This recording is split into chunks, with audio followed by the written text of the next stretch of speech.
A year ago, when I took office in the midst of the worst recession since the Great Depression, I promised you two things. The first was that there would be better days ahead. And the second was that the road to recovery would be long and sometimes bumpy.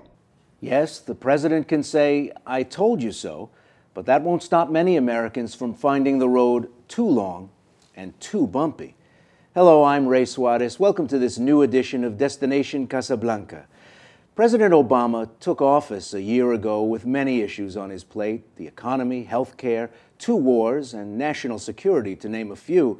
His approach was to make quick, significant change as soon as he took office, such as pushing Congress to pass a $787 billion stimulus program to boost the economy, removing troops from Iraq while increasing the number of forces in Afghanistan, and making health care reform a key priority. But with unemployment at 10%, many workers feel defeated and believe the country is taking the wrong direction. Disaffected Obama supporters complain they're not seeing the change candidate Obama promised. Has the president changed how Washington works?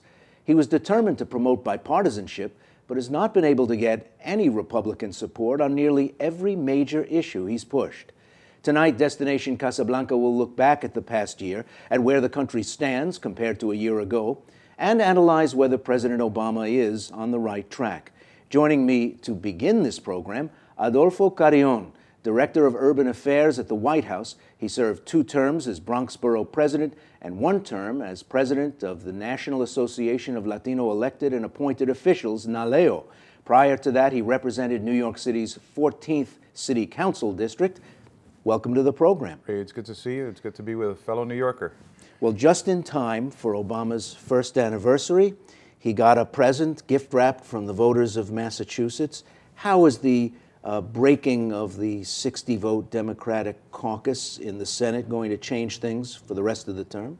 Well, I think that, after a year of hard work and inheriting an economy that was in a severe downward spiral and having to shepherd, as you suggested, the largest rescue operation of the American economy in our history, near to a second Great Depression, and the international relationships that were frayed, and of course, as you said, the wars that we are engaged in, trying to exit Iraq, trying to ramp up our march against global terrorism, and dealing with all these domestic issues. We enjoyed a majority, a supermajority in the Senate. We've advanced equal pay for equal work for women, insurance for children, health care for children. We've advanced a very aggressive program to improve the education system in this country and deliver options for local communities and local school districts all across the country, increasing funding. Of course, we had this horrific wave of foreclosures sweeping across the land. The expectation is that this year we might reach 3 million foreclosures, an unemployment rate that has been difficult. All of this has been, 1, historic, 2, very challenging, but 3, I think most importantly, the president has remained focused on why he was elected. So when you see the frustration and the anxiety that was demonstrated in Massachusetts by independent voters, by some Democrats, and by a stirred-up Republican base that this young, very talented politician was able to capture, we see it as capturing the same frustration and the same anxiety that elected the president. And the reason why he came into office was because people were frustrated with the direction of the country. Look, the middle class was shrinking, suffering. We had stagnation in wages. We had actually wages that were going down. People do want healthcare reform.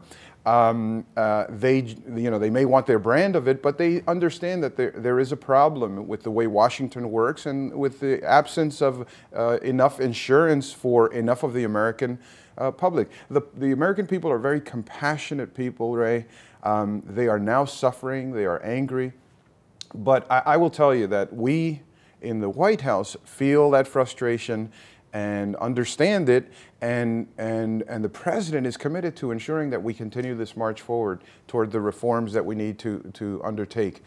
We also have a whole set of relationships on the international scale that we have to repair. So it's been a lot of work in a short period of time.